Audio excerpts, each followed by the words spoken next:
Good morning, Morning Musings by Melinda. Hey, have you ever thought about the acronym for HEAL? You know, I don't really like acronyms, but when we're looking at healing, we're looking at heart, energy, attitude, and love. Yesterday, I talked to you about how important the heart is, and when the heart rhythm is coherent with the body, what it does is it benefits the brain. So when we are understanding how important our heart chakra is and how important when we put our heart into something, it helps us with our healing factor.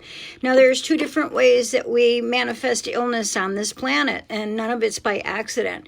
One can be a karmic component, like the karma around whatever illness you have is to benefit your own soul and to benefit the souls of those around you in order to teach something. And the other is through a thought process that developed during the course of either your upbringing or something that happened trauma-wise in your body. There are now studies that show how much trauma affects the vibrational frequency or the energy of the body in such a manner that it can create illness. So when you suffer from PTSD or any kind of trauma from your background, it can move into an energy schism or the orchestration of your body being out of key. So you're looking at your heart and you're looking at the energy and you're looking at the thought process from your childhood, which takes into play Louise Hay's book, You Can Heal Your Life.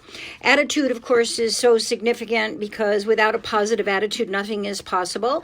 And without the power of your imagination, nothing is possible. And attitude and imagination go hand in hand because when you have a negative attitude, you can't imagine anything good for yourself. And you can't move that energy frequency or that vibrational frequency into a state of heart and healing without imagining it to be so. If you feel stuck, you will be stuck. And then there comes the process of understanding how self-love plays into it all and how victimization plays into what we are doing with our self-love. When you're a victim to something, you're really not in a state of being where you're loving and honoring yourself. You're just a victim and getting attention that way. Sometimes people get attention through victimization. They're in a constant state of dis-ease or dysfunction, drama, or whatever in order to get that kind of negative attention because they believe that that's how attention is to be received. You have to move that into a place of self-love in order for healing to take place. Now, what about kids that get sick? What about the kids that have cancer or something along those lines? How do they manifest it? Well, you know, there is such a thing as a karmic illness, something that we've agreed upon, understanding that there is life after life. There's no such thing as death on this planet.